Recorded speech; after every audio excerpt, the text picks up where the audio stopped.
वैश्वानदेव सवितरुदुरितान् परासु यद्भद्रं तन्नयासु। ओम भद्रं कर्णेभिः शृणुयाम देवा भद्रं पश्येमाक्षिभिर्यजत्राः स्थिरैरङ्गैस्तुष्टुवांसस्तनूभिः व्यशेम देवहितं यदायुः। ओम वेद प्रेमियों सभी श्रोताओं संप्रति हम सब ऋग्वेद के चतुर्थ मंडल के 29वें सूक्त की व्याख्या में प्रवेश करने जा रहे हैं। इस सूक्त में 5 मंत्र हैं। सभी मंत्र त्रिशुभ छंद में निबद्ध हैं। मंत्र दृष्टा ऋषि वामदेव और देवता इंद्र हैं। प्रथम मंत्र का शीर्षक है इंद्र से यज्ञ में आने का अनुरोध।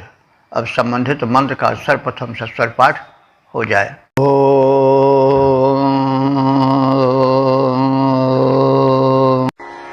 आनस्तुत उपवाजे बिरोति इन्द्रजाहि हरिभिर्मन्दसानः तिरश्चिदर्यः सवना पुरोण्या अंगोषेभिर्गृणानः सत्यराधाः।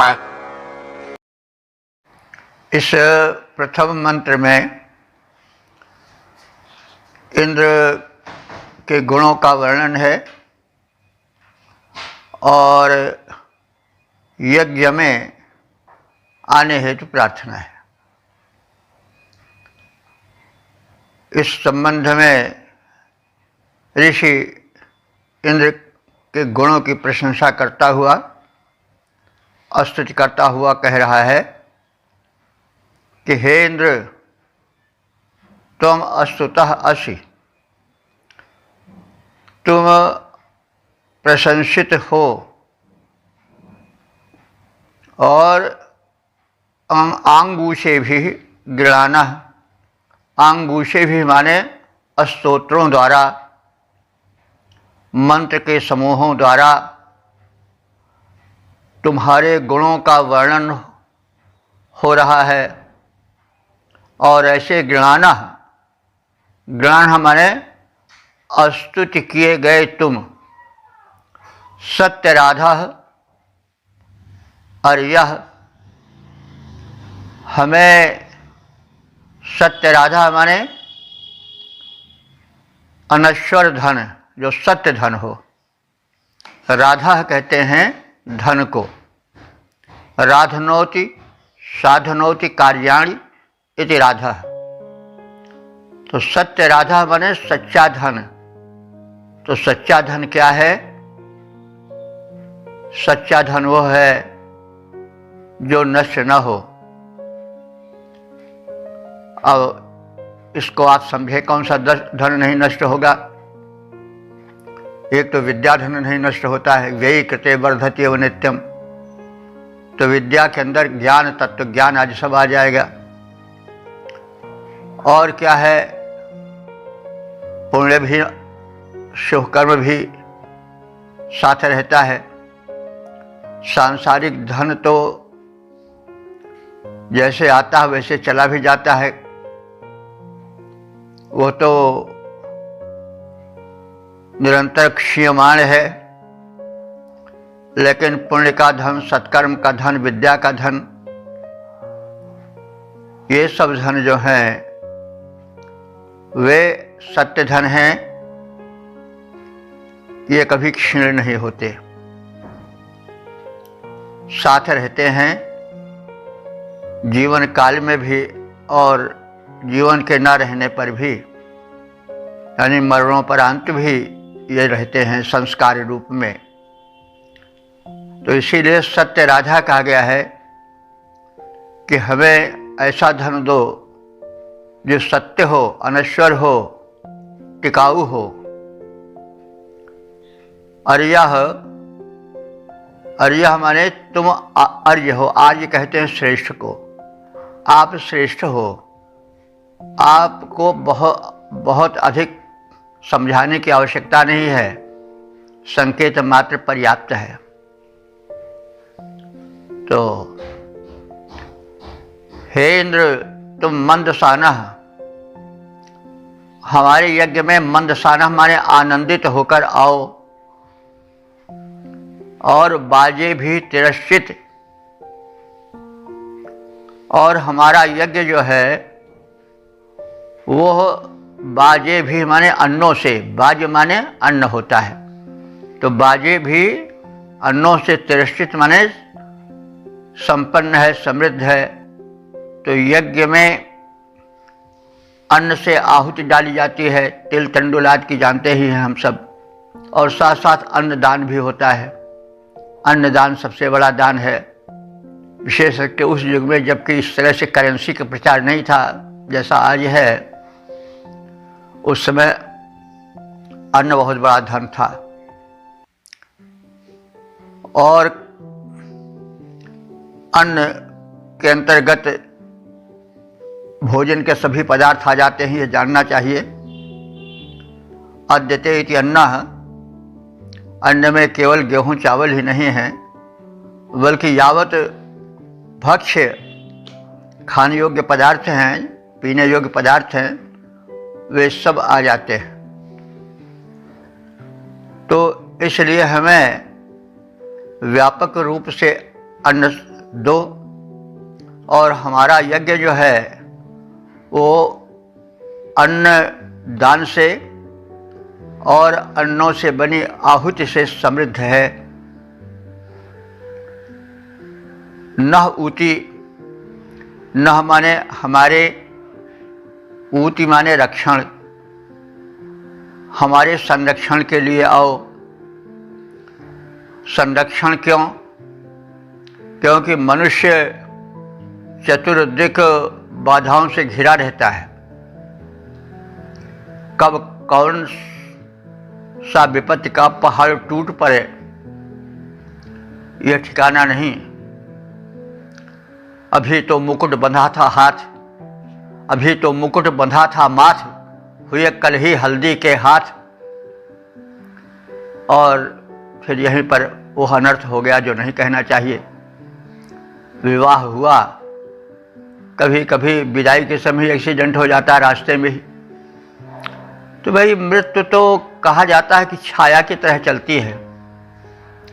आदमी बैठता है तो मृत्यु बैठ जाती है, चलता है तो चलती है, सोता है तो उसके साथ साथ सो भी जाती है।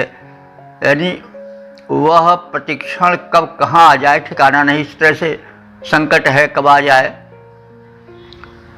तो इसलिए रक्षण की प्रार्थना प्रथम है, क्योंकि हम सुरक्षित रहेंगे तभी तो कुछ कार्य कर पाएंगे। पुण्य कार्य के लिए भी हम सुरक्षित रहेंगे, स्वस्थ रहेंगे और समर्थ रहेंगे तभी तो कर पाएंगे।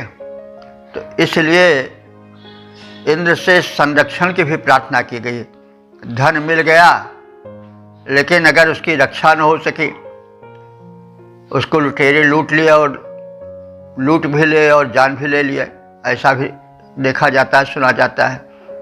तो इसलिए संरक्षण की भी आवश्यकता होती है। ऋषि चतुर है, वो धन चाह ही नहीं रहा है, वरन रक्षण को भी साथ साथ चाह रहा है। धन बहुत कमाए के गए, लड़के नालायक निकल गए, एक के दांव में सब लगा दिए, तुरंत ही धन चला गया। तो कहने का मतलब धन आने के कई रहा है तो जाने के उससे कई गुना रहा है। या इसी तरह से सब चीज़ के लिए जितने धन हैं वे सब सुरक्षित रहने चाहिए, उनमें वृद्धि होती रहनी चाहिए। तो इसलिए वैदिक ऋषि वामदेव धन भी चाहते हैं, लेकिन उसके साथ ही साथ ऊति माने संरक्षण भी चाहते हैं। और एतदर्थ यज्ञ में आने के लिए उनसे अनुरोध कर रहे हैं कि हरि भी आया है। हरि माने होता है घोड़ा, अश्व। अश्व बड़ी ही तीव्र यानी द्रुत गति वाली सवारी है उस समय की। अश्व जो है वो तीव्र गति से भागता है, साथ साथ खाई खंदक मरुस्थल कैसा भी रास्ता हो उसे चलने में परेशानी नहीं होती है। और तो इसलिए हरि से हरि भी तृतीया का बहुवचन है। तो हरि घोड़े को इसलिए कहते हैं कि हरत यध्वानम इति हरि, वो इतना तेज दौड़ता है कि मानो अध्वानम माने पथ को हरण कर लेगा। यानी गति इतनी होती समझ पड़ता है कि अब रास्ता बचेगा नहीं, तो वो पथ का हरण कैसा करते चलता है, इसीलिए उसको हरि कहा जाता है। हरि के कई रूप होते हैं, भगवान को भी हरि कहते हैं क्योंकि हरति पापान इति हरि। हरि सिंह को भी कहते हैं हरति प्राणान इति हरि। सूर्य को भी हरि कहा जाता है क्योंकि हरति तमांसि इति हरि। हरि यमराज को भी कहा जाता है हरति प्राणान इति हरि। तो हरि के अनेक अर्थ हैं। हरि माने वैसे मूलतः वो ह्री धातु से बना है, जो हरण करे वो हरि है, तो प्रसंग के अनुकूल उसका अर्थ लिया जाता है। तो यहाँ आने की बात है, इसलिए अश्व से उसका अर्थ लेना अधिक ठीक है। तो हरि भी आया ही, आप घोड़ों के माध्यम से आओ। यह जान लीजिए कि इंद्र जो है वीर योद्धा के रूप में ऋग्वेद में वर्णित है। तो वीर योद्धा हाथी पर कम चलते हैं क्योंकि हाथी विलासिता की सवारी है, और घोड़ा जो है वीरता की सवारी है, उसमें तने हुए संभले हुए बहर चलना पड़ता है। और हाथी में तो पीलवान है, अपना बैठे हुए आराम से झूमते जा रहे हैं। बल्कि पौराणिक इंद्र अपने ऐरावत पर हाथी पर ही चलता है, लेकिन ऋग्वेद का इंद्र हाथी का इस्तेमाल नहीं करता है, वो गजारूढ़ न होकर के अश्वारूढ़ रहता है। तो इसीलिए कहा गया है कि आप हरि भी आए, अश्वों के माध्यम से आओ हमारे यज्ञ में। यज्ञ की विशेषता बता दी गई है। तो हे इंद्र, तुम हमारे स्तोत्रों को, प्रार्थना मंत्रों को सुनो, उनके द्वारा तुम्हारी प्रशंसा की गई है, स्तुति की गई है, और हम स्तुतिकर्ताओं को, भक्तों, उपासकों को अनश्वर धन प्रदान करो और श्रेष्ठ धन दो। हम याजकों के संरक्षण के लिए आप सदैव तत्पर रहो, और अन्नों से संपन्न होने वाले हमारे अनेक यज्ञों में अश्वों के माध्यम से शीघ्र ही आनंद पूर्वक पधारो। पद्य रूपांतरण है, हे इंद्र श्रेष्ठ ऐश्वर्य युक्त आराधित स्तोत्रों के द्वारा, हे इंद्र श्रेष्ठ ऐश्वर्य युक्त आराधित स्तोत्रों के द्वारा वर्णित अनेक स्तोत्रों में ऐश्वर्य तुम्हारा है सारा। अन्नों से संपादित यज्ञों में अश्वों को लेकर के आओ, सानंद पधारो देव प्रवर, संरक्षण हमको दे जाओ। ओम वेद प्रेमियों, सुधी श्रोताओं, संप्रति हम सब ऋग्वेद के चतुर्थ मंडल के 29वें सूक्त के दूसरे मंत्र की व्याख्या में प्रवेश करने जा रहे हैं। मंत्र दृष्टा ऋषि वामदेव, देवता इंद्र और छंद त्रिष्टुप है। शीर्षक है वीर मरुतों के साथ यज्ञ में इंद्र पधारें। अब संबंधित मंत्र का सर्वप्रथम सस्वर पाठ हो जाए। आयुष्माजातिर्यश्चिकित्वान् होजमानः सोद्रभिरुपजग्नम् स्वश्वोज अभीरुर्मन्यमानः स्वश्वानेभिर्मदति संहवीरैः। इस दूसरे मंत्र में जनहितैषी इंद्र यज्ञ में अपने निकट के सहायक मरुतों के साथ आए। तो मरुत के विषय में आप जान चुके हो। मरुत इंद्र के निकट के सहायक हैं, सदैव उनके साथ रहते हैं। क्योंकि यदि हम वैज्ञानिक स्तर पर देखें तो सृष्टि का मूल आधार मरुत है। मरुत में जितनी गैसें आती हैं, मानसून है, प्राणवायु है, और भी जितने वायवीय वस्तुएं हैं वे सब मरुतों के अंतर्गत आती हैं, इसीलिए इनकी संख्या जो है 49 कही गई है। 7 के गण में ये रहते हैं। तो इंद्र जो कि सृष्टा है, विधाता है, संरक्षक है सृष्टि का, तो उसके लिए सबसे उपयोगी जो है वह मरुत हैं। क्योंकि अगर मरुत न रह जाएं तो प्राणी चाहे स्थावर हों, चाहे जंगम हों, चाहे चलने फिरने वाले हों, चाहे वृक्ष वनस्पति हैं, वे सब ज़्यादा नहीं टिक सकते हैं। 5 मिनट से ज़्यादा तो 95% लोग ऐसे हैं जो नहीं जी सकते। नहीं और समझिए, 1 मिनट ही हवा प्राण का मतलब पवन ना शरीर में जाए तो फिर प्राण निकलने की स्थिति में आ जाते हैं। तो वैसे आंधी तूफान जितने तत्व हैं सब वायु से हैं संबंधित, मरुत से संबंधित हैं। और क्या वर्षा कराना हुआ, क्या लोक में प्राण संचार करना हुआ, क्या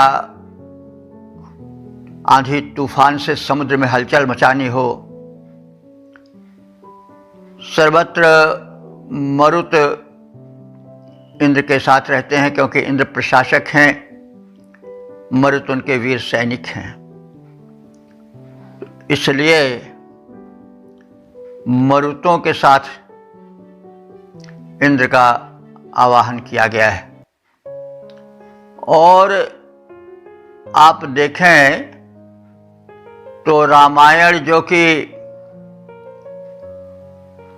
वैदिक युग के बाद प्रथम रचना मानी जाती है लौकिक संस्कृत की, उसमें वेद सीधे उतरा है, ऋग्वेद। इंद्र यदि राम के रूप में अवतरित हैं, इनके गुण राम में संक्रमित हैं, तो मरुत उनके साथ रहने वाले हैं। मरुत नहीं तो मारुति, हनुमान जी तो रहबे करते हैं। तो राम दुआरे तुम रखवारे,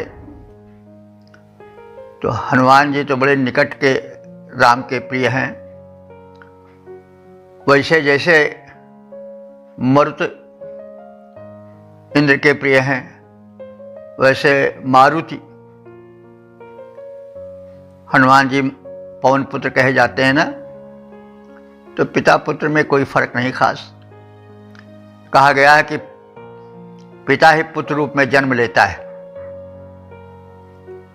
ऐसा एक सूत्र है संस्कृत में कि जो पिता है वही पुत्र रूप में एक नया शरीर धारण करके आता है। और दीपा दीपो यथा तद्वत पितुः पुत्र प्रजायते, जैसे एक दीपक से दूसरा दीपक जला दिया जाता है, वैसे पिता की ज्योति से पुत्र की ज्योति जग जाती है। तो पिता और पुत्र एक ही हैं।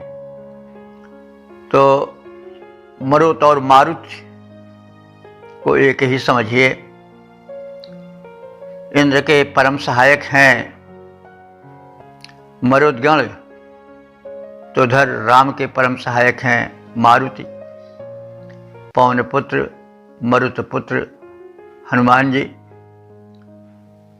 तो यहाँ पर सशक्त सहायक इंद्र के जो हैं मरुदगण, वे भी यज्ञ में आवे इंद्र के साथ, इसका अनुरोध है।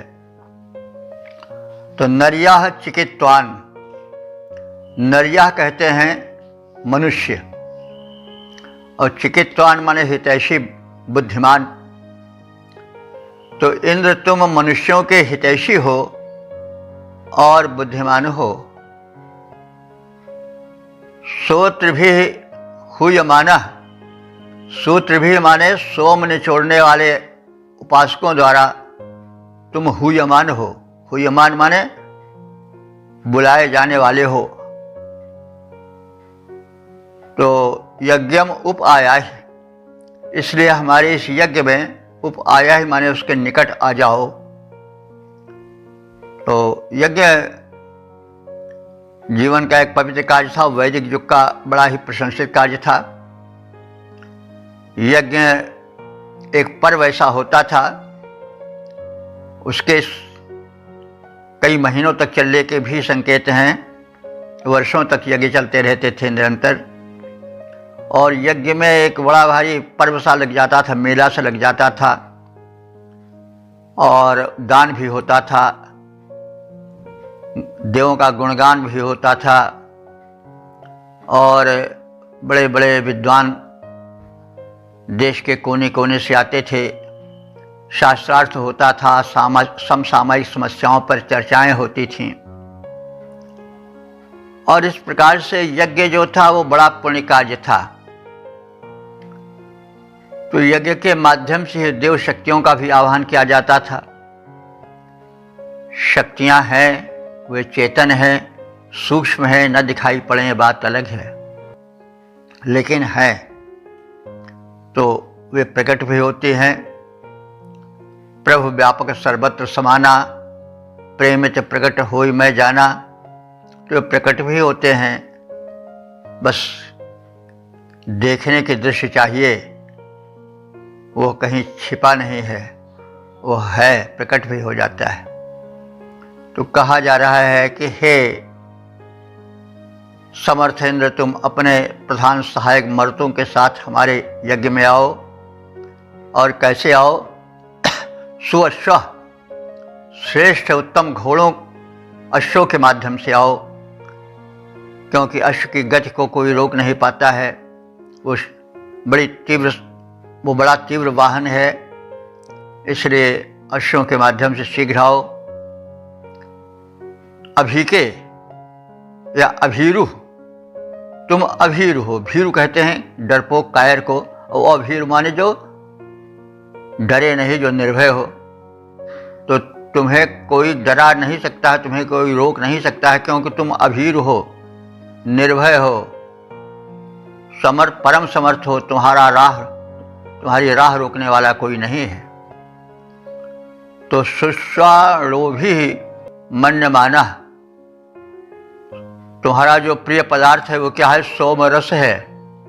और सोमरस को सुस्वाणु भी, जो सोमरस को शोधित करते हैं, उनके द्वारा तुम मन्यमाना माने प्रशंसित हो रहे हो। वे सोम भी निचोड़ रहे हैं और तुम्हारा बाट जो हो रहे हैं, तुम्हारे अस्तुत के मंत्र गा रहे हैं। यह माने जो वीरई सम मदति, हे इंद्र तुम वो हो जो वीर मर्तों के साथ सम मदति माने आनंद प्राप्त करते हो। तो ऐसे आनंददायक अपने निकट के संगी मर्तों के साथ तुम शीघ्र हमारे इस यज्ञ भूमि पर पधारो। वे इंद्र जो मनुष्यों के निकट के परम हितैषी हैं, बुद्धिमान हैं, उन्हें सोम निचोड़ने वाले बुला रहे हैं। हे इंद्र, हमारे इस जीवन यज्ञ में आप आओ और श्रेष्ठ अश्वों द्वारा आओ, क्योंकि तुम श्रेष्ठ अश्वों के अधिपति हो, तुम निर्भय हो। हे इंद्र, सोमरस तैयार करने वाले तुम्हारी प्रशंसा कर रहे हैं, तुम्हारा बाट जोह रहे हैं। तुम वीर मर्तों के साथ आओ और आनंदित हो करके सोमपान करो, ऐसी आपसे प्रार्थना है। पद रूपांतरण है, नर के हितकारी बुद्धिमान उत्तम अश्वों के स्वामी हैं। ये इंद्रदेव नर के हितकारी बुद्धिमान उत्तम अश्वों के स्वामी हैं, मर्तों के संग मुदित होते निर्भय हैं, अंतर्यामी हैं। जिनको कि बुलाते वे सादर जो सोम स्वरस टपकाते हैं, वे इंद्र यज्ञ में आ जाएं। जिनकी सुकीर्त सब गाते हैं। ओम। वेद प्रेमियों, सुधी श्रोताओं, संप्रति हम सब ऋग्वेद के चतुर्थ मंडल के 29वें सूक्त के तीसरे मंत्र की व्याख्या में प्रवेश करने जा रहे हैं। मंत्र दृष्टा से वामदेव देवता इंद्र और छंद त्रिष्टुप है। शीर्षक है अस्तोता यज्ञ में इंद्र के हेतु स्तुति करते रहें। अब संबंधित मंत्र का सर्वप्रथम सस्वर पाठ हो जाए।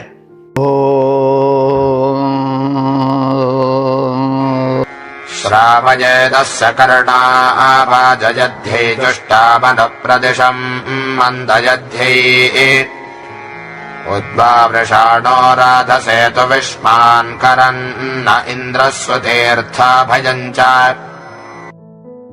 इस तीसरे मंत्र में स्तुतिकर्ताओं से अनुरोध किया जा रहा है कि वे उच्च स्वर से इंद्र की स्तुति करें, उन्हें शीघ्र आने को बाध्य करें ताकि वे हमारे इस यज्ञ में पधार कर हमारे यज्ञ को तीर्थ बना दें अथवा हमारे जीवन को तीर्थ बना दें, पवित्र बना दें। तो एतदर्थ स्तोताओं से अनुरोध किया जा रहा है कि वे उच्च स्वर से स्तुति गान करें ताकि इंद्र के कान उनसे आपूरित हो जाएं, वे शीघ्र आने को उद्यत हो जाएं। तो अस्तोतारः, हे स्तुति करता हो, अस्य कर्णा, अस्य माने इस, इंद्र के कर्णा माने कान। अब देखो द्विवचन है कर्णा, तो बहुवचन कर्णासह हो जाता है वैदिक व्याकरण के हिसाब से। तो दो कान होते हैं इसलिए द्विवचन किया गया है। अगर लौकिक संस्कृत में होता तो कर्णों कहा जाता, लेकिन कर्ण का यकारांत पुल्लिंग है, इसका द्विवचन कर्णा है वैदिक व्याकरण के हिसाब से। तो हे स्तोताओ, स्तुति करताओ, आप उच्च स्वर में स्तुति गायन करो ताकि अस्य कर्णा, इस इंद्र के दोनों कान, वाजयध्यै, बल बढ़ाने के लिए, जुष्टाम दिश, मंदयध्यै माने सब दिशाओं से परिपूरित हो जाएं, आनंदित हो जाएं। यानी हे स्तोताओ, तुम सब उच्च स्वर में इस प्रकार से इंद्र विषयक स्तोत्रों का उच्चारण करो ताकि सर्वत्र सभी दिशाओं से इंद्र के कर्ण आपूरित हो जाएं उस स्तुति के उच्च स्वर से। तो वे सब दिशाओं से जहाँ कहीं भी हो वहाँ उस उच्च स्वर से गीयमान स्तुति को सुनने के लिए आ जाएं, विलंब न करें। उत माने और, वाविश्राणः माने सोम से, सोमरस से युक्त होकर तुविष्मान, वह बलवान इंद्र नह राध से हमारे धन प्राप्त हेतु सुतीर्था, वो हमें धन प्राप्ति हेतु हमारा पथ प्रशस्त करे और सुतीर्था, हमारे जीवन को श्रेष्ठ तीर्थ बना दे। तो अब तीर्थ के अगर हम व्युत्पत्ति जानें कि तीर्थ भाई है क्यों, तीर्थ को तीर्थ क्यों कहा जाता है, तो तरति पापादिकम यस्मात् इति तीर्थ, जिसके माध्यम से हम पाप कर्मों के उस पार चले जाए वो तीर्थ है। तो प्रायः तीर्थ शब्द तो आजकल जैसे अयोध्या, मथुरा, माया, काशी, कांची, अवंतिका, ये सब तीर्थ स्थल तमाम कहे जाते हैं जिनसे हम परिचित हैं। तो इनको तीर्थ आखिर क्यों कहा गया? क्योंकि यहाँ सात्विकता रहती है, भजन कीर्तन किसी इष्ट देव विशेष का होता है तो वह वातावरण, वहाँ का गमन हमें संकटों से, पापों से तारने वाला होता है, इससे उसको तीर्थ कहा जाता है। लेकिन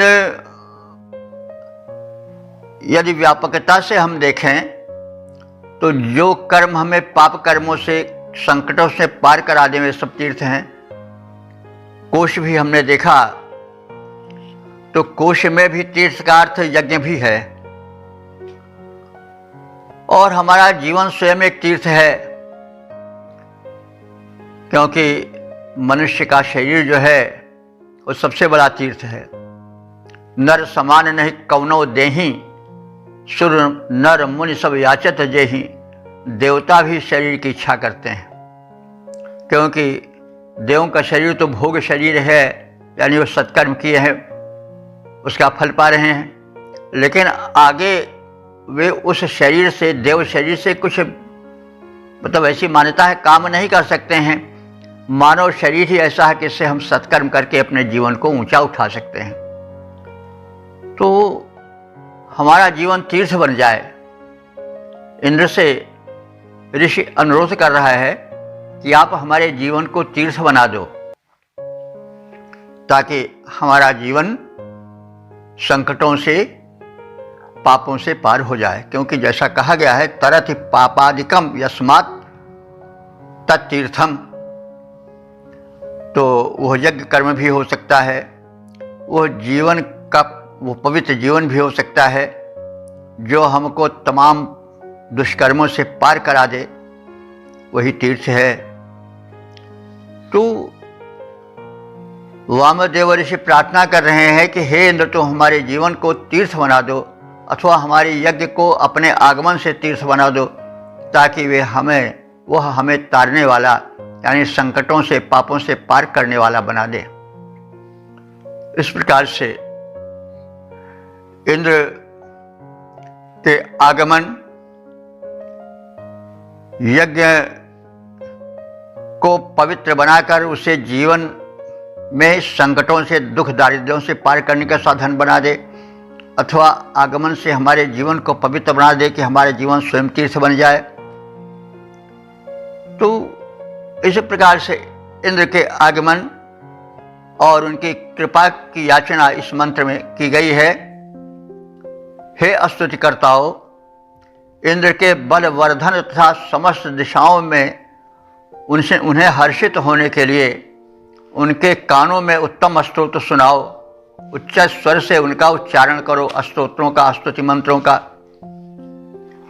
सोमरस से सुतृप्त हुआ बलवान इंद्र हमें संपन्न करने के लिए आए यज्ञ स्थल पर और हमारे यज्ञ को तीर्थ बना दे और हमारे जीवन को धन्य बना दे कि हमारा जीवन स्वयं एक तीर्थ बन जाए। क्योंकि जैसा कहा है कि तरति पापादिकम यस्मात् तत्तीर्थम, जिससे पाप आज से उस पार चला जाए। पाप क्या होता है? पाप पीड़क होता है। पाप कर्म से ही व्यक्ति को पीड़ा मिलती है। अब पाप के क्षेत्र बहुत हैं, पाप प्रतिक्षण होते रहते हैं। हम कभी दैवी नियमों का उल्लंघन करते हैं, वह पाप हो जाता है। शासन के नियमों को उल्लंघन करते हैं तो भी पाप हो जाता है। तो पाप तो घेरे रहते हैं सदैव व्यक्ति को, और पाप पीड़क होता है। पाप जो है वह जीवन को कष्ट से पूर्ण कर देता है, पूरित कर देता है, कष्टमय बना देता है। इसलिए पापों से उस पार जाने की प्रार्थना की गई है कि पाप हमारे जो हैं वे हमें सता न सकें। तो यह सब उर प्रेरक रघुवंश विभूषण अब इंद्रदेव या हमारे इष्ट देव जब कृपा करेंगे तभी हो पावेगा। तो हमारा जीवन एक तीर्थ बन जाए, ऐसी प्रार्थना है कि सोमरस से सुतृप्त होता हुआ बलवान इंद्र हमें संपन्न करने के लिए शोभन तीर्थ के समान हमारा जीवन बना दे, अथवा यज्ञस्थल को आकर के तीर्थ बना दे। तो इस तरह से इंद्र के आगमन और उनके आगमन द्वारा जीवन के पवित्र बन जाने का कथन है, पापों से दूर हो जाने का इसमें कथन किया गया है, विचार संप्रसारित किया गया है। तो पद्य रूपांतर है कि लोगों सुरेंद्र का बल वर्धन कर उनको मुदित बना लो। लोगों सुरेंद्र का बल वर्धन कर उनको मुदित बनाओ, वे हर्षित हो सकें, अस्त उत्तम स्तोत्र सुनाओ। सोम सुतृप्त इंद्र बलशाली हमें समृद्ध बनाए, एतदर्थ शोभन तीर्थों को वह भय रहित कराए। ओम। वेद प्रेमियों सभी श्रोताओं, संप्रति हम सब ऋग्वेद के चतुर्थ मंडल के 29वें सूक्त के चौथे मंत्र की व्याख्या में प्रवेश करने जा रहे हैं। मंत्र दृष्टा से वामदेव देवता इंद्र और छंद त्रिष्टुप है। शीर्षक है बलशाली उदार इंद्र। अब संबंधित मंत्र का सर्वप्रथम सस्वर पाठ हो जाए।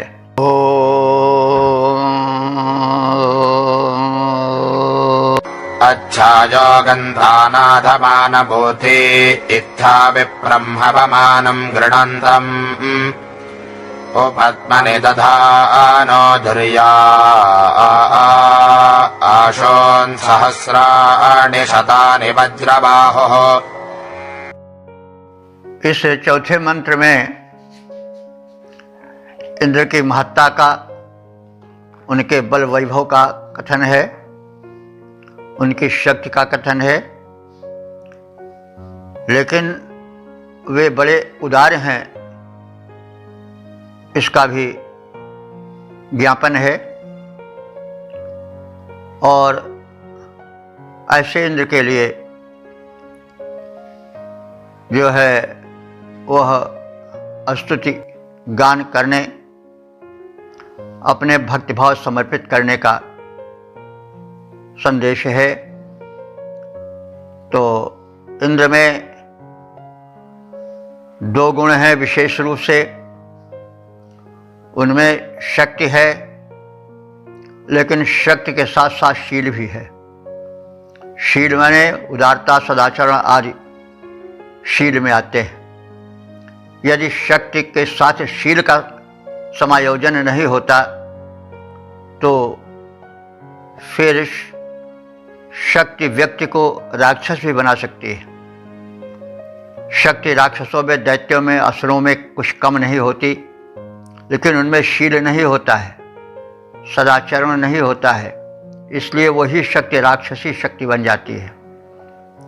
जो देव हैं, अवतारी पुरुष हैं, महापुरुष हैं, उनमें शक्ति तो होती ही है, लेकिन शक्ति के साथ शील माने सदाचरण भी होता है, इसलिए महान है। तो इंद्र ऐसा ही है।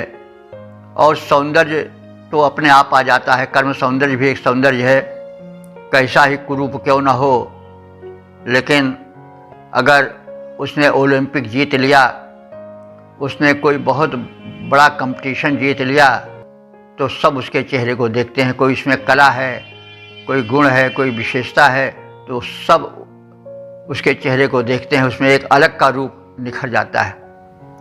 तो जब शक्ति और शील आती है तो फिर सौंदर्य अपने आप आ जाता है।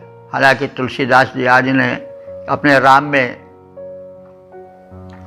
रूप का भी विधान किया है कि उनके देखत रूप चराचर मोहा, लेकिन शक्ति और शील का समन्वय होना परम आवश्यक है। तो इंद्र में शक्ति के साथ साथ शील का भी, माने उदारता का, सदाचरण का भी समावेश है, इसीलिए तो वो देवराज हैं। तो इंद्रदेव जितने ही बलशाली हैं उतने ही उदार भी हैं। अस्तु उपासकों से, भक्तों से कहा जा रहा है कि वे ऐसे इंद्र की स्तुति करें। तो इंद्र कैसा है? इंद्र वज्रबाहु, उसके हाथ में वज्र है। देखिए, हमारी संस्कृति में, हमारे सनातन धर्म में अस्त्र का रहना बड़ा आवश्यक बताया गया है। इंद्र के पास वज्र सदैव रहता है। वज्र का प्रहार जो है वह रोका नहीं जा सकता है। इसी प्रकार से हमारे यहाँ जितने देवी देवता हैं सबके हाथ में अस्त्र शस्त्र है। यहाँ तक कि तुंदिल गणेश, उनके हाथ में भी त्रिशूल है। तो अस्त्र जो है वो शक्ति का प्रतीक है, क्योंकि अस्त्र वही धारण करेगा जो अस्त्र चलाना जानता हो।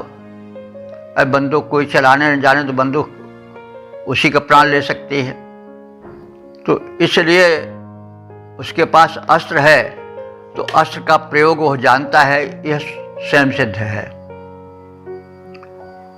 तो इंद्र जो है वह वज्रबाहु है। उसकी भुजाओं में सदैव अमोघ वज्र रहता है, तभी तो शक्तिमान है। तो हमारे यहाँ के देव जो हैं वो सदैव षट से समलंकृत हैं।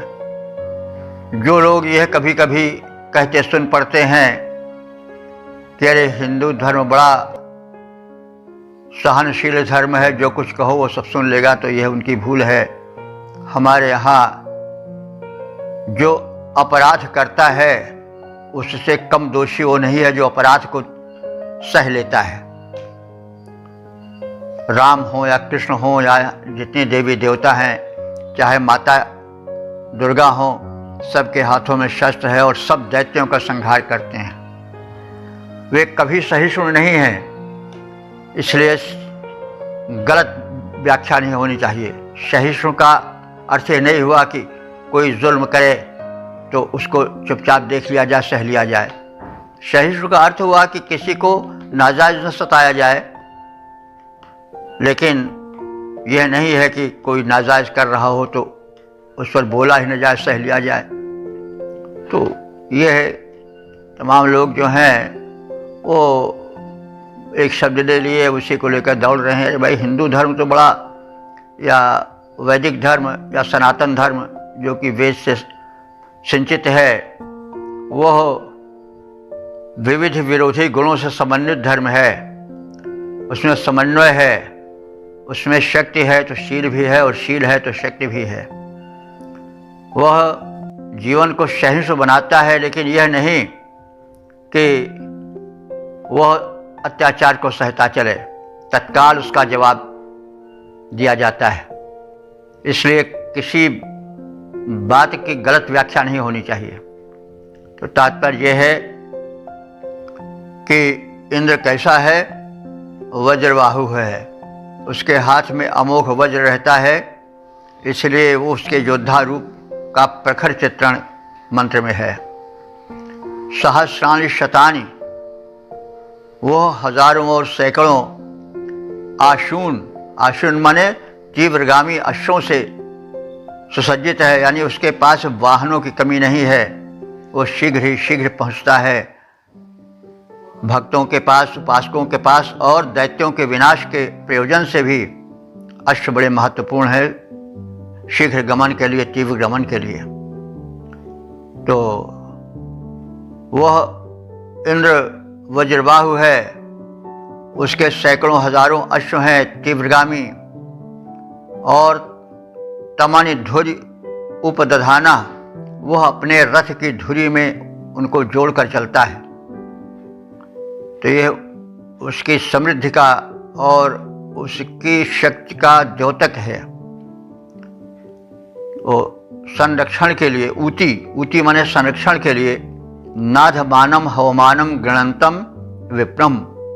नाधमानम माने प्रार्थना करने वाले, हवमानम माने बुलाए जाने वाले, गृणंतम माने स्तुति करने वाले, विप्रम माने ज्ञानी यजमान। विप्र का मतलब ब्राह्मण नहीं, जिसको कि आज लोग समझे हैं विप्र कोई हो सकता है जो ज्ञानी हो। वेद बड़ी स्पष्ट बात कहता है, लेकिन लोग निरर्थक जातिवादिता का एक कलह खड़ा कर देते हैं। हमारी संस्कृति कभी बंधकर नहीं रही है। वेद एक साफ साफ कह रहा है विप्र। विप्र का मतलब यह हुआ कि जो विशेषण प्रजानाति विप्र, जो विशिष्ट रूप से ज्ञानी हो, समझदार हो, सूझबूझ वाले हो, वे सब विप्र हैं। तो प्रार्थना करने वाले, बुलाने वाले, स्तुति करने वाले ज्ञानी यजमान, ये यजमानों का विशेषण है कि समीप जो है वो इंद्र जो सबका शासक है, परम समर्थ है, वो पहुंचता है। अब संकेत है कि जो शासन कर रहे हैं या शासन के उत्तरदायी पद पर प्रतिष्ठित हैं, उन्हें चाहिए कि जो लोग उन्हें बुलावें सहायता के लिए, विपदग्रस्त हों उनकी वे शीघ्र सहायता करें, सत्कर्मों को उनको प्रोत्साहित करें, और ताकि राष्ट्र में एक सुव्यवस्था रहे। तो वो इंद्र के चरित्र के माध्यम से ऋषि दे रहा है शिक्षा कि जो सशक्त हैं, समर्थ हैं, जो अस्त्र शस्त्रधारी हैं, है तो इंद्र, लेकिन इंद्र के साथ साथ इंद्र एक शासक देवता है, एक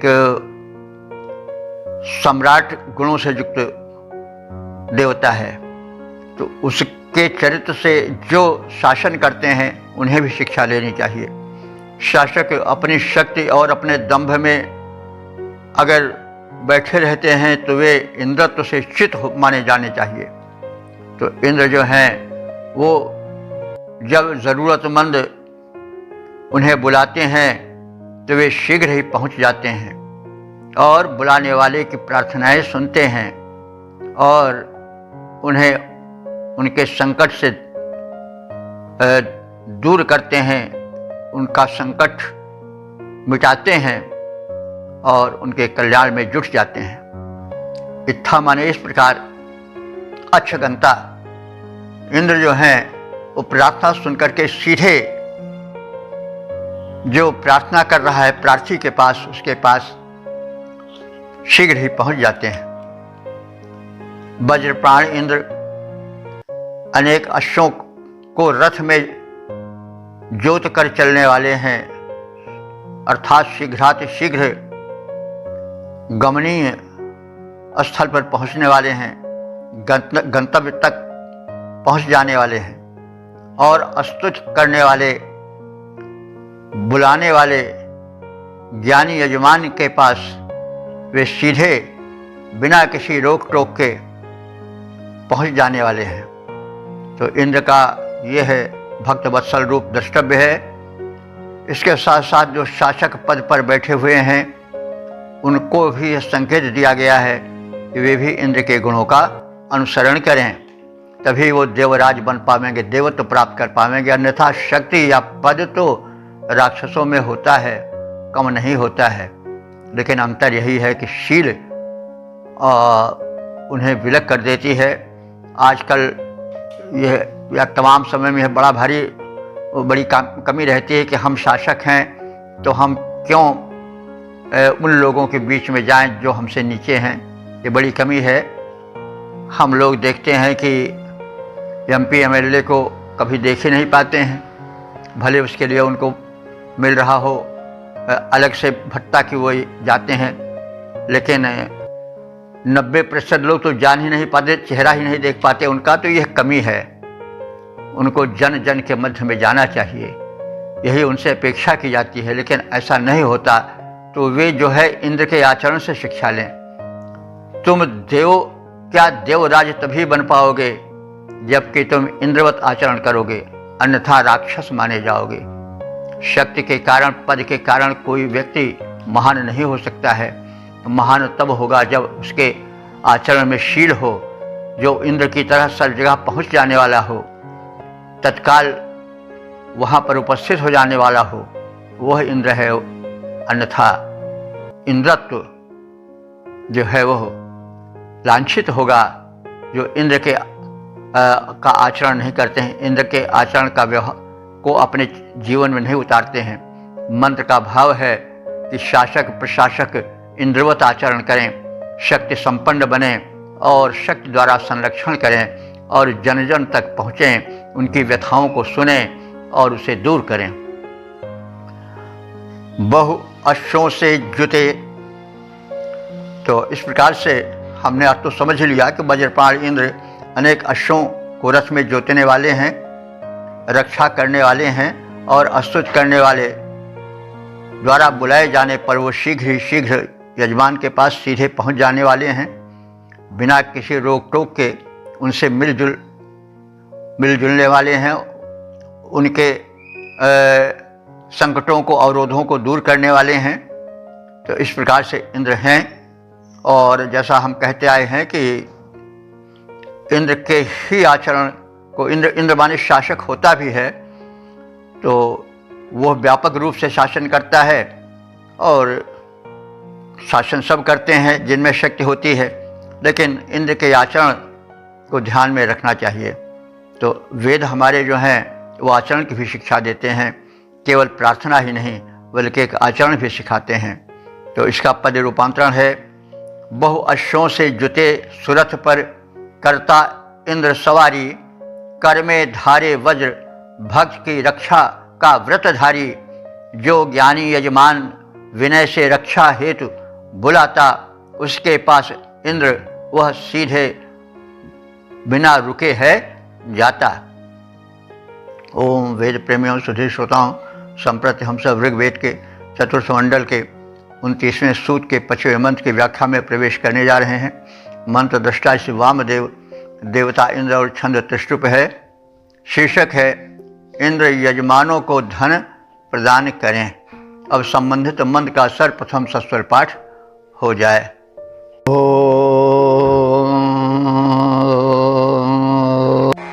स्वोतासो भगवन्निन्द्र विप्रा भजन्ते श्याम सूरजो गृह्णन्ताः, भेजानासो बृहद्दिवस्य राज आकाञ्जस्य दावने वृक्षोः। इस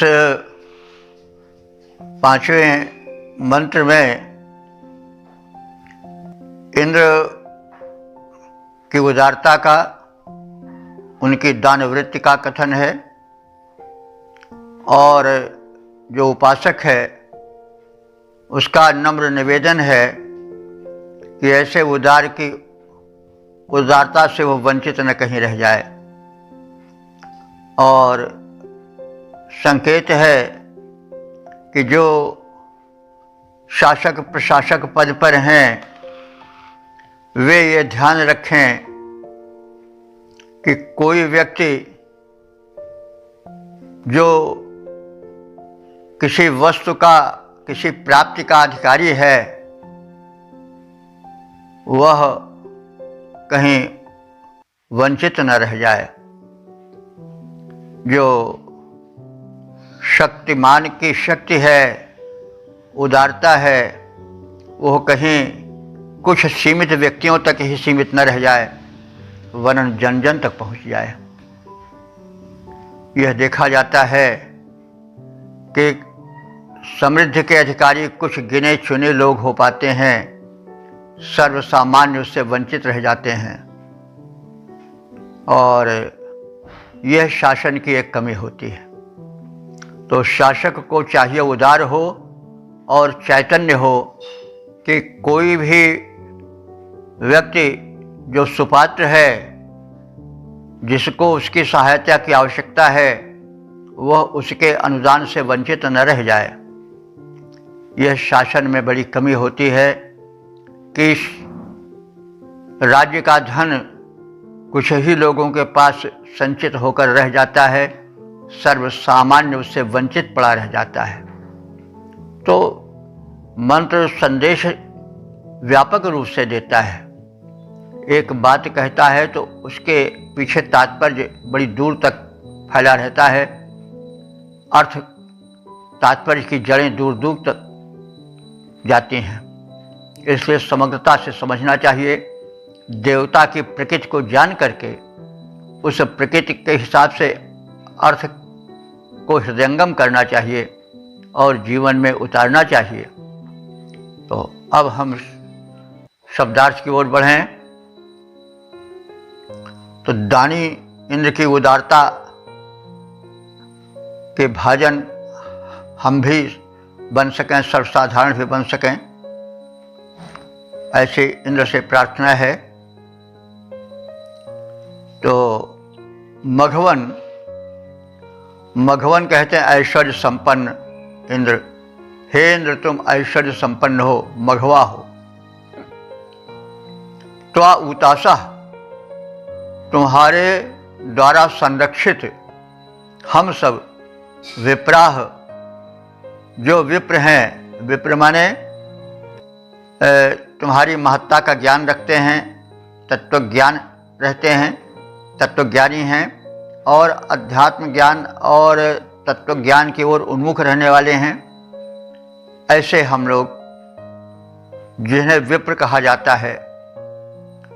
विशेषेण प्रजानाति विप्रः, जो तत्व ज्ञान या विशेष ज्ञान रखता है वो विप्र है। तो विप्राः गृणन्तः सूर्यः वयम्, हम लोग आपके भक्ति की छाया में रहने के कारण विप्र हैं और गृणन्तः आपके स्तुति करने वाले हैं।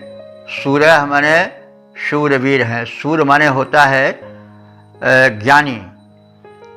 तो सूर्य हम लोग ज्ञानी हैं, यानी तथ्य को समझते हैं, परिस्थिति को समझते हैं और कहाँ पर क्या होना चाहिए इसको भी जानते हैं।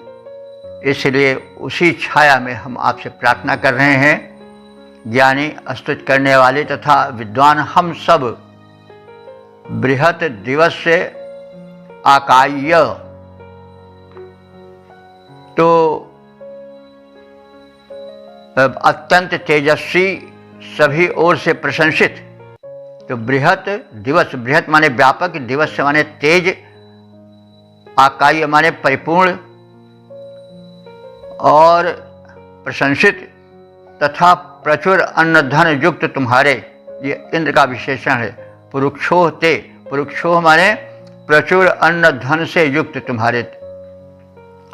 तो तुम कैसे हो? बृहत हो, व्यापक हो। और कैसे हो? दिवस माने दिन की तरह तेजस्वी हो। और कैसे हो? आकाय, आकाय के माने प्रशंसित हो चारों तरफ अपनी उदारता के कारण और शक्ति के कारण। सा हिंद, और तुम कैसे हो? पुरुक्षोह यानी प्रचुर अन्न धन से संपन्न हो, समृद्ध हो। ऐसे तुम जो हो महान हो। राया दावने, धन के दानी हो। और धन की, राय माने धन होता है, यह आप सब जानते हैं, रई है, रई से राय बना है, बहुवचन। तुम अनेक प्रकार के धनों के प्रदायक हो। और भोजनाशा श्याम, भेजनाशा श्याम, हम उस धन के उपभोग करने वाले बने। यानी तुम प्रचुर शक्तिमान हो, प्रचुर धनवान हो, प्रचुर दानी हो। ऐसा न हो कि हम तुम्हारे इस उदारता से वंचित रह जाएं, जैसे तमाम लोग वंचित रह जाते हैं, किसी उदार पुरुष की छाया नहीं पाते हैं किन्हीं कारणों से। तो ऐसा न हो कि हम पीछे पंक्ति में पड़े रह जाएं और तुम्हारी उदारता की छाया से वंचित रह जाएं। संकेत यह भी है कि जो इंद्र हैं, जो शक्ति संपन्न हैं, वे ध्यान रखें कि कोई भी सुपात्र उनकी कृपा दृष्टि से, उनकी उदारता से वंचित न रहे। वे केवल अपने ही एक सीमित दायरे में सिमट कर न रह जाएं, उनका उदार दृष्टिकोण हो। तो इंद्र का चरित्र जो है वो व्यापक है और प्रशासक, शासक लोगों के लिए एक उदाहरण है। तो वही बात कही जा रही है कि हे इंद्र, तुम बृहत हो, व्यापक हो, दिन की भांति तेजस्वी हो। और तुम जो हो अकायस से माने बहुतों के द्वारा प्रशंसित हो अपने उदारता के कारण, शक्ति के कारण। और तुम जो हो पुरुष क्षोह यानी पर्याप्त अन्न धन के स्वामी हो। तो राया दावने, तो जब तुम धन का उदारता से दान करते हो, रायः दावने, समृद्धियों के दान करने वाले, तुम्हारे इस दान व्यवस्था में हम कहीं वंचित न रह जाएं। भेजनाशा श्याम, हम भी उसके उपभोग करने वाले, भेजनाशा माने उपभोग करने वाले, श्याम माने हों, यानी तुम्हारी इस व्यापक उदारता और दान व्यवस्था के प्राप्ति के अधिकारी हम भी बने, हम कहीं वंचित कोने में पड़े न रह जाएं, क्योंकि आपके तो चाहने वाले बहुत हैं, तो इसलिए हमारी ओर भी आपकी कृपा दृष्टि और उदारता में कहीं अंतर न आने पावे। तो हे ऐश्वर्यवान इंद्र, हम उपासक गण तुम्हारे संरक्षण में रहने वाले हैं, हम तुम्हारी स्तुति करते हैं। तुम मेधावी हो, विद्वान हो और परम उदार हो। कहीं ऐसा न हो कि हम तुम्हारे धन प्रदान या तुम्हारे अनुदान से वंचित पड़े रह जाएं किन्हीं कारणों से। तो हमारी ओर भी तुम्हारी दया दृष्टि होना आवश्यक है। हम तुम्हारी दान व्यवस्था के भागी बने, पात्र बने। तुम अत्यंत तेजस्वी हो, सर्वत्र प्रशंसित हो तथा प्रचुर अन्न संपन्न हो।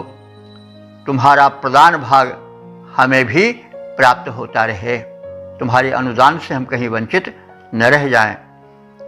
वैभवशाली इंद्र, तुम्हारा संरक्षण हम पाते, प्रचुर अन्न संपन्न परम तेजस्वी माने जाते। भक्त तुम्हारे स्तुति करता, मेधावी विद्वान।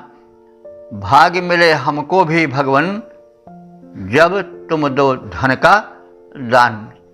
तो तुम परम उदार हो, तुम्हारी कृपा से, तुम्हारे अनुदान से हम वंचित न रह जाएं, हमें भी हमारा भाग मिले। तो इस प्रकार से हमने इस स्तोत्र के, इस सूक्त के अंतिम समापन वाले मंत्र का भी संक्षिप्त ज्ञान प्राप्त किया। और अब हम आगे थोड़ा इस सूक्त के सार को भी समझ लें और ये भी जान लें कि हम इस व्याख्या के कथन और श्रवण क्षेत्र में कितने डग आगे बढ़ा चुके हैं।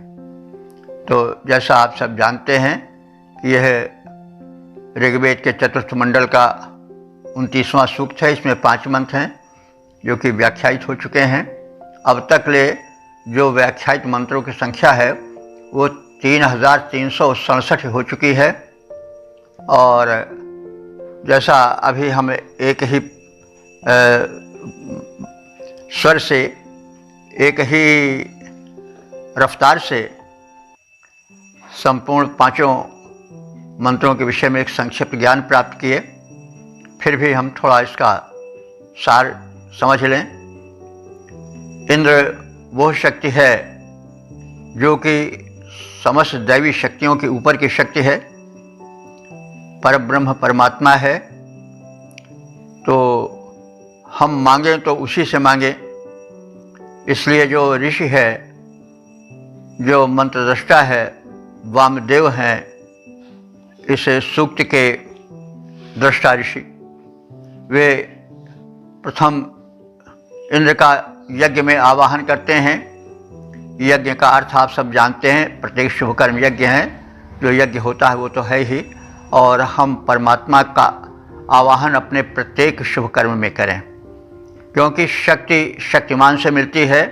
मनुष्य अल्प शक्तिमान है, इसलिए उसे कोई भी महत्वपूर्ण कार्य करने के पहले उस परम शक्ति का आवाहन करना चाहिए।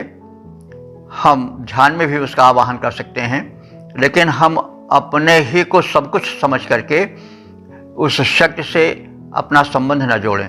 हालांकि इसका अर्थ ये नहीं है कि हम कर्म करना छोड़ें, लेकिन फिर भी कर्म ही तो हमारे हाथ में है, फल तो दूसरे के हाथ में है। इसलिए हमें उसका फल मिलता रहे, इसलिए हम उस शक्तिमान से अपने को अलग न रखें, उसका आवाहन करें यज्ञ में। तो यह संदेश दिया गया है। और उसकी स्तुति करें। स्तुति करने का मतलब हुआ कि उसके गुणों का वर्णन करें, और क्योंकि ऐसा करने से जो आराध्य है उसके गुणों का संक्रमण आराधक में हो जाता है। इसलिए स्तुति का, प्रार्थना का, प्रेयर का एक अपना महत्व होता है। तो स्तुति करना चाहिए, पूरा जीवन एक स्तुति में बन जाए तो बड़ा अच्छा है। इसलिए प्रार्थना, वुजू या प्रे हर धर्म में है। स्तुति से हम उस देवता से जुड़ जाते हैं, उस दिव्य शक्ति से हमारा संबंध हो जाता है। हम कभी निराश नहीं होते हैं, हताश नहीं होते हैं, हम उसे शक्ति मांगते हैं। और जब जानते हैं कि वह बहुत बड़ा है, तो हमारे साथ तो परमात्मा है, तो परमात्मा से बड़ा तो कोई नहीं है, तो हम क्यों डरें। दयालु दीन बंधु के बड़े विशाल हाथ हैं। तो अभी अनाथ है, अनाथ कौन है यहाँ, त्रिलोकनाथ साथ हैं। दयालु दीन बंधु के बड़े विशाल हाथ हैं, अतीव भाग्यहीन है अधीर भाव जो भरे। तो अधीरता के भाव नहीं भरना चाहिए, उस परम शक्तिमान से शक्ति मांगनी चाहिए, शरणागत रहना चाहिए और कर्म भी करना चाहिए। गीता में भी कृष्ण जी ने कहा है कि मां मनुस्मर युद्ध चा। आप इस जीवन संग्राम में एक योद्धा बने रहो, यानी जीवन का डटकर सामना करो, परिस्थितियों से भागो नहीं, लेकिन मेरा स्मरण करना मत भूलो। मां मनुस्मर युद्ध चा, इस जीवन संग्राम में तुम एक वीर योद्धा की तरह रहो, लेकिन मेरा भी स्मरण करते रहो। तो वही बातें हर धर्म कहते हैं। जो धर्म सुलझे हुए धर्म हैं, उसमें कर्म का, भक्ति का, ज्ञान का समन्वय रहता है। कर्म करो, सोच बूझ कर करो और एक परम शक्ति में विश्वास रखो, और साथ साथ कर्म से भी अपने को जोड़े रहो। तो ये सब बातें वेद से ही आई हैं। वेद का जो ज्ञान वाला भाग है वो वेदांत कहा जाता है, उसी को उपनिषद भी कहते हैं, और उपनिषदों का निचोड़ गीता है। इसलिए गीता जो है वो वेद का ज्ञान भाग का निचोड़ है, उपनिषदों का निचोड़ है। रामचरितमानस में भी बहुत कुछ जीवन संबंधी संदेश मिलते हैं। इसलिए जो कल्याण चाहते हैं, जीवन में सामंजस्य चाहते हैं, वो गीता और रामायण को ज़रूर पढ़ें। तो इंद्र की उदारता का कथन किया गया है। इंद्र परब्रह्म परमात्मा है, वो बड़ा उदार है। उसकी व्यवस्था में कहीं कोई फीस नहीं लगती है, नहीं तो फिर सांसारिक शासकों की तरह अगर टैक्स लगने लगे तब तो फिर मनुष्य दे ही नहीं पावेगा। लेकिन एक ऋण तो हम पर लद ही जाता है, देव ऋण। तो सब बातें ध्यान में रखकर आगे बढ़ना चाहिए। तो इंद्र की उदारता का कथन है, और उदारता के साथ साथ कर्म का भी संदेश है। शक्ति और शक्तिमान का समन्वय है, और शक्ति याचन है, शक्तिमान से जुड़े रहना चाहिए। प्रार्थना के माध्यम से यह बात कही गई है। जो वह शक्तिमान है, इंद्र है, वह जो प्रार्थी हैं उनको धन देता है। धन का मतलब केवल द्रव्य से ही नहीं, वरन विविध प्रकार के धन हैं। जो धन्य कर दे वह धन है। वो परमात्मा सदैव सहायक रहता है। उससे मांगो, भाई बिना मांगे तो कुछ चीज़ मिलती नहीं। कहा जाता है कि बच्चा अगर रोए नहीं तो माता दूध भी नहीं दे पावेगी। तो वो रोना मांगना ही है। तो हमें याचना करनी पड़ती है, प्रार्थना एप्लीकेशन लगानी पड़ती है। तो इसलिए प्रार्थना आवश्यक है, लेकिन प्रार्थना सच्चे दिल से होनी चाहिए। तो इंद्र जो हैं वे प्रार्थना सुनते हैं, और जो प्रार्थी का अभीष्ट होता है उसको प्रदान करते हैं। इंद्र में संरक्षण के साथ साथ उदारता भी है, वैभव भी है, और वे जो यथेष्ट, जो अभीष्ट, जो श्रेष्ठ उपासक चाहते हैं उसे वे पूरा करते हैं। हमारी प्रार्थना में बल होना चाहिए, उसके देने में कहीं कमी नहीं है। हमारी झोली छोटी है, उसकी उदारता व्यापक है, तो हम अपने में पात्रता लावें। वो उदार है, उसके देने में कहीं कमी नहीं होगी। ये संदेश दिया गया है इसमें। और अंत में यह भी कहा गया है, ये भक्त का एक लक्षण है कि हे भगवान, कहीं ऐसा न हो कि हम आपकी उदारता से वंचित रह जाएं, तो कहीं कोने में हम न पड़े रह जाएं। इसलिए आप भी इस क्षेत्र में हमारी सहायता करो, हम आपकी उदारता का लाभ उठावें और आप हमारे जीवन को धन्य करो। हम आपकी भक्ति करते रहें, हम आपसे जुड़े रहें और आप हमारे जीवन को उन्नत समुन्नत सफल बनाते रहो। तो इंद्र का इस प्रकार से जो चरित्र वर्णन किया गया है, यह एक सांचा है, यह एक उदाहरण है शासकों का, प्रशासकों का, मंत्रियों का, प्रधानमंत्रियों का, कि वे इंद्र के आचरण का अनुकरण करें, वे शक्ति संपन्न बने, उदार बने और कोई भी क्षेत्र छूटा न रहे। एक उदाहरण बड़ा सुंदर प्रस्तुत किया है तुलसीदास जी ने। शासक ऐसा होना चाहिए, हालांकि सारे गुण इंद्र से ही आए हैं, तो लेकिन उसके लिए एक बड़ा अच्छा उदाहरण और पेश किया है सूर्य को। सूर्य और इंद्र भी एक ही हैं, तो सूर्य ऐसा होना चाहिए राजा को, शासक को। अब वो प्रधानमंत्री हो, मंत्री हो, कलेक्टर, कमिश्नर हो, कोई हो, तो अब यहाँ पर जो सर्वोच्च सत्ता पर है उसके लिए है कि बरसत हर्षत लोग सब करसत लखै न कोई, तुलसी प्रजा सुभागते भूप भानु सम होई। प्रजा का बड़ा सौभाग्य है कि सूर्य के समान राजा हो, क्योंकि सूर्य जब धरती से जल लेता है तो कोई देख नहीं पाता है कि जल लेकर के जा रहा है, किसी को कोई कष्ट नहीं होता। जो सबसे बड़ा धनपति है जल का वो है समुद्र, समुद्र से वो ज़्यादा लेता है, नदियों से कुछ थोड़ा कम लिया और कम लिया, लेकिन किसी को कुछ कष्ट नहीं अनुभव होता है। लेकिन जब वो बरसने लगता है तो जल अपने पास नहीं लेता है, वो सैकड़ों गुना लौटा करके धरती को ही दे देता है। धरती का जल धरती को देता है। तो बरसत हर्षत लोग सब, जब वो बरसने लगता है तो मरुस्थल में भी बरस जाता है, जहाँ जल नहीं रहता वहाँ भी बरस जाता है। तो बरसत हर्षत लोग सब, लेकिन करसत रखै न कोई। जल वो ले रहा है, टैक्स वो ले रहा है, वो इतनी टैक्स की उदार व्यवस्था है कि किसी को समझ नहीं पड़ता, कष्ट नहीं होता। यानी टैक्स ऐसा लगाना चाहिए जो कि आय के शक्ति के अनुरूप रहे, लादना नहीं चाहिए, सूर्य की तरह होना चाहिए शासक को। तो बरसत हर्षत लोग सब करसत लखै न कोई, तुलसी प्रजा सुभागते भूप भानुसम होई। सहस गुणमुत सस्त्रम आदत्ते ही रसम रवि।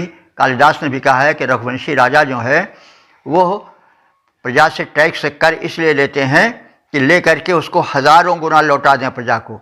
सहस गुणमुत सस्त्रम आदत्ते ही रसम रवि, जैसे रवि रस माने जल को हजारों गुना धरती को लौटा कर दे देता है, वैसे वे राजा कर लेते थे। तो वेद में बड़े संदेश हैं, राजा के लिए भी है, प्रजा के लिए भी है, और वो प्रत्येक मंत्र में संदेश भरे हुए हैं। उन्हें हमें समझना चाहिए, अपने जीवन में उतारना चाहिए। यह मंत्र शासकों के लिए भी है, प्रशासकों के लिए भी है, प्रधानों के लिए भी है, राष्ट्रपति के लिए भी है, प्रधानमंत्री के लिए भी है, सबके लिए है और प्रजा के लिए भी है। दोनों ओर कर्तव्य की श्रेणियां हैं, तो दोनों के का सीमा निर्धारण है। प्रत्येक मंत्र एक शुभ संदेश लिए हुए है।